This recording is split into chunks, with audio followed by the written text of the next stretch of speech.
Hi there, it's Asia and welcome to the latest video in which we've selected the most challenging IELTS speaking part 1 questions reported in recent exams and answered them. There is also some useful vocabulary to help you improve your answers in a PDF guide with the recent IELTS writing and speaking topics for you to download. Okay, let's get started. Okay, the very first topic is mirrors. And the first question is, how often do you look at yourself in the mirror? I could say, I always look at myself in the mirror before leaving the house. I work in a professional environment and since I meet new clients every day, I need to make sure that I look immaculate. I sometimes carry a compact mirror in my purse so I can take a sneak peek at myself before entering the meeting room. Some people might think that those who look at themselves too much are narcissistic, but I like to believe that I'm self-aware instead. Okay, that was my answer. And if you're one of those people who don't really look at themselves much, just keep the part about the narcissistic people. Here is some vocabulary. Immaculate means perfectly clean, neat, and tidy. A compact mirror is a small handheld mirror. A sneak peek is a secret look. Narcissistic is extremely self-centered or having too much interest in yourself. And to be self-aware means to know and understand yourself very well. The next question is, would you use mirrors to decorate your home? Absolutely. Even though I know very little about interior design, I'm pretty sure that decorating with mirrors has more benefits than just giving you a place to check your outfit. For example, a mirror can be used to create the illusion of space and make any room appear bigger. You can also place a mirror opposite a window to increase the amount of natural light in the room. Mirrors can be easily integrated into all styles of furniture, so I would definitely give them a chance when decorating. Okay, interior design is the process of decorating your home. An outfit is a set of clothes that you wear together. Next, an illusion. That's an appearance or effect that is different from the way that things really are. And you can talk about natural light, that's the light coming from the sun, and artificial light, which comes from electric lamps. To integrate means to combine several things one with another so they become a whole. And to give somebody or something a chance is a great idiom. It means to give someone an opportunity to do something. Next, where do you put mirrors? Well, there are so many options when it comes to placing a mirror in your home. The first place most people might think of a mirror is the bathroom or next to the wardrobe. I believe it's a great idea to have a big, nice mirror mounted somewhere near your front door. Then you'll be able to do a last-minute check on your hair before going out. I've also placed a mirror above the fireplace in the living room to make the room appear more spacious.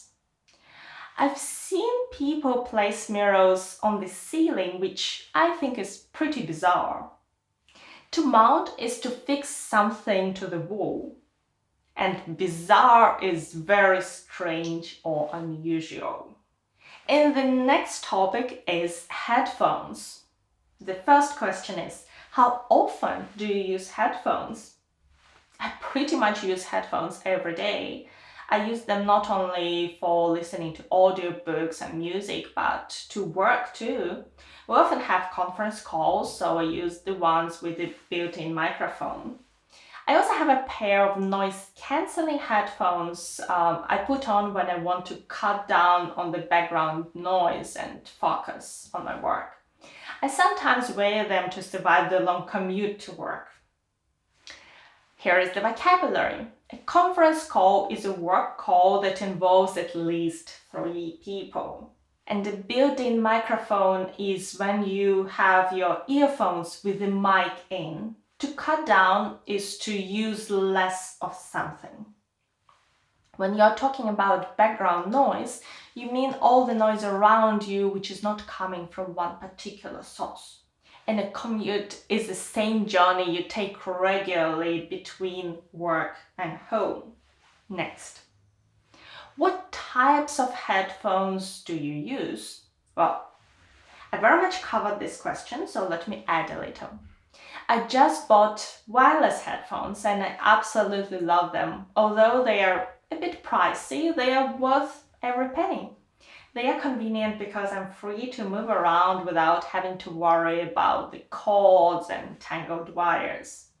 They are also lightweight and comfortable, and I couldn't recommend them enough. And here is some vocabulary. Pricey means expensive. And to be worth every penny is a great phrase which means that you don't regret paying a lot for that. Cord is a piece of wire that is used to connect your equipment to the power supply. If something is tangled, it's twisted into an untidy mess. Next, what type of situation would you not use headphones in? Well, I never use headphones when I'm driving a car or riding a bike. It's also illegal to drive with headphones or earbuds where I live. The fines and penalties are high, so I would rather not risk it. I also never wear headphones when I'm talking to people. I find that to be disrespectful. Some vocabulary. Illegal means not allowed by law. And earbuds are those little things you put into your ears to listen to your music. A fine is money you have to pay as a punishment for not obeying a law or a rule.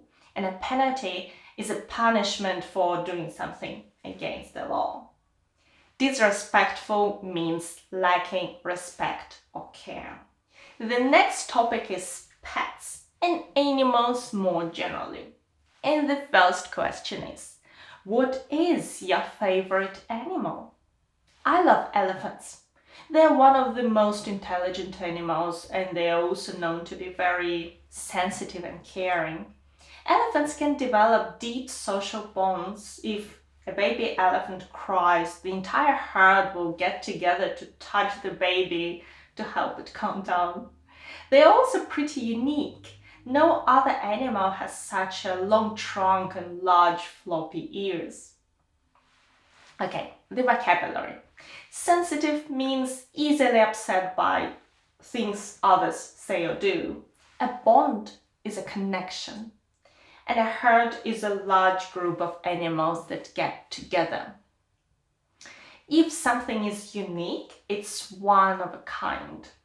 And when you're talking about an elephant, you can mention its trunk, the long nose, or its floppy ears. They're floppy because they are soft and they don't keep a firm position, so they are floppy. Next, have you ever had a pet?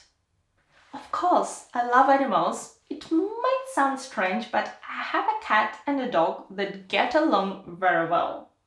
The cat can sometimes be moody or even mean, and I'm not always fond of her. Our poodle, on the other hand, is always cheerful and everyone loves him. He's like my shadow and I can't imagine my life without him. Okay, to get along means to have a very good relationship. If someone is moody, it means that their mood changes suddenly and they become angry or just upset. To be fond means to like someone or something very much. And a poodle is this dog that jumps a lot and you can sometimes see it in circus. Next, what is a popular pet to have in your country? I guess most people keep dogs. They're fun, loyal, and highly sociable companions who tend to keep us healthy too. People who walk their dogs have a regular exercise routine and it shows. I've noticed that they're usually more active and in good shape. Dogs are also helpful because you can train them to guard your house or keep your family safe. Sociable means friendly, and a companion is someone you spend a lot of time with. To be in good shape means to be fit and ready for something. The next topic is science, and the question is, do you like learning about science? Absolutely! I'm a very curious person and I love that science challenges us to always ask questions. I don't think we should take everyday phenomena for granted. We should try and question things around us instead. Understanding life from the scientific point of view makes everything much more sensible and it gives life a deeper meaning. Okay, to take something for granted is to assume that something is true without questioning it. Phenomena is the plural of phenomenon, and that's something that exists and can be seen or felt, especially something unusual and interesting. And sensible means based on good judgment. Okay, the next question is, what science subjects did you study at school? If my memory serves me right, we had lots of science classes from primary to high school. We learned about plants and animals, water, weather, electricity, magnets, and so on. In high school, I studied biology, physics, chemistry, geography, and astronomy. And they were all quite demanding classes.